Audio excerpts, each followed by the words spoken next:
Bonjour, bienvenue sur th4.com. Aujourd'hui, on parle entretien des pulls, qu'ils soient en laine ou en matière synthétique. Avec nous, Paul Boyer, expert matière et tricotage chez Saint-Armure. Bonjour Paul. Bonjour Pierre. En 10 minutes, tu vas nous donner les bons réflexes pour laver sans feutrer, en tout cas on espère, sans déformer et sans polluer. Pour commencer simplement, si tu devais nous donner la règle d'or pour bien laver son pull en laine à la maison, ça serait quoi ? La clé la plus simple, c'est de laver moins. Le moins possible. Laver peu. Quand ça sent peu souvent. vraiment trop fort. Oui, ou quand on a une tache.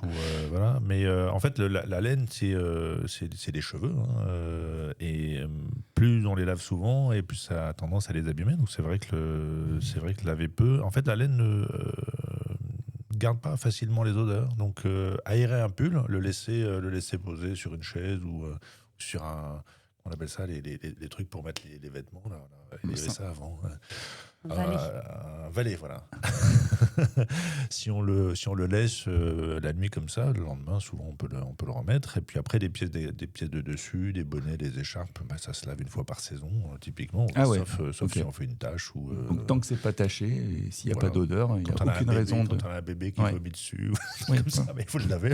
Ça peut faire un style. Ou si on le porte sur la peau sans rien dessous, effectivement, plus rapidement, ça prendra des odeurs. Ben là, effectivement, il faut le laver un peu plus.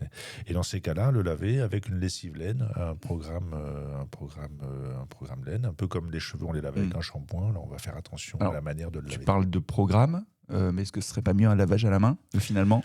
Alors, le lavage à la main, on marque lavage main. La plupart des machines aujourd'hui ont un programme lavage main qui est tout à fait correct sur les bonnes machines. Ce que ça veut dire, en fait, c'est qu'on va moins taper la laine.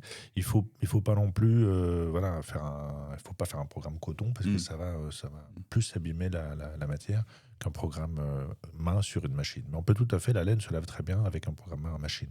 La première chose à faire, c'est quand même de regarder l'étiquette de l'article. Ça va sans dire, ça va mieux en le disant, tu as raison. Merci Jessie. Et effectivement, sur l'étiquette, les indications de lavage sont évidemment indiquées dessus. Justement, sur les étiquettes, on va trouver les indications de lavage au-delà de l'étiquette. On a bien noté que c'était hyper important, mais quelle température et quel essorage est-ce que tu recommandes, toi ? Peut-être que tu seras encore un petit peu plus dur que l'étiquette, ou pas ? Température, moi je recommande 30 degrés. 30 degrés, c'est suffisamment tiède ou chaud pour pouvoir avoir une bonne efficacité Ça change quelque chose ? Parce que si on lave à froid, par exemple, est-ce que ça va... Alors, froid, le problème de froid pour la laine, c'est le choc thermique. En fait, de l'eau trop froide, l'hiver, on peut avoir de l'eau qui arrive au robinet qui est très froide, et la laine va avoir un peu comme... Se rétrécir un peu. Ouais, ça peut lui faire un choc thermique. En fait, si elle est rincée, par exemple, avec une eau très froide qui arrive dessus, ça peut avoir tendance à la stresser, tout simplement. Un peu comme les cheveux. Si vous rincez vos cheveux avec de l'eau glacée, ça va les secouer un peu. C'est moi que ça secoue, c'est plus comme les cheveux. Aussi, c'est vrai. Côté produit, la lessive, les additifs, il y a plein de choses qui existent. Qu'est-ce qu'il faut choisir et qu'est-ce qu'il faut absolument bannir ? Alors, il faut limiter au maximum. C'est-à-dire que les additifs, en général, les assouplissants, tout ça, c'est une catastrophe pour la laine. C'est vraiment des produits qui sont pensés pour le coton. Et le coton, c'est de la cellulose, c'est un sucre. La laine, c'est des protéines, c'est de la kératine. Donc, c'est vraiment pas du tout la même composition chimique. Les lessives standards, c'est des lessives pour le coton. Et d'ailleurs, si vous regardez dessus, il y a toujours un petit picto et marqué « ne pas utiliser sur la laine ou sur la soie ». Souvent on fait l'erreur, mais c'est vrai que ça abîme la laine, et plus on va le faire, plus on va abîmer. L'idéal, c'est de laver à la main avec un shampoing. Après, on n'a pas tous le temps et l'envie de laver tous ces pulls avec un shampoing à la main, mais une lessive laine et un programme main, c'est super. Il faut éviter absolument le sèche-linge, par contre. Okay. Ça fait des gros dégâts. Alors, chez Saint-Armure, vous utilisez des laines superwash et d'autres non traitées. Est-ce qu'il faut les laver différemment ? Alors, les laines superwash, en général, ont un traitement pour résister au lavage. Il faut utiliser ça plutôt comme une assurance.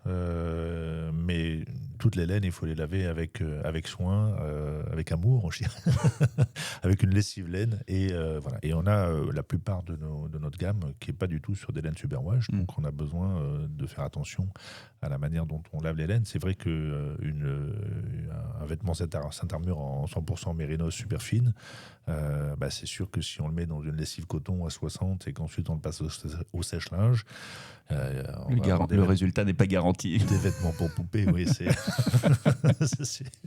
si ça c'est garanti, ça va pas marcher.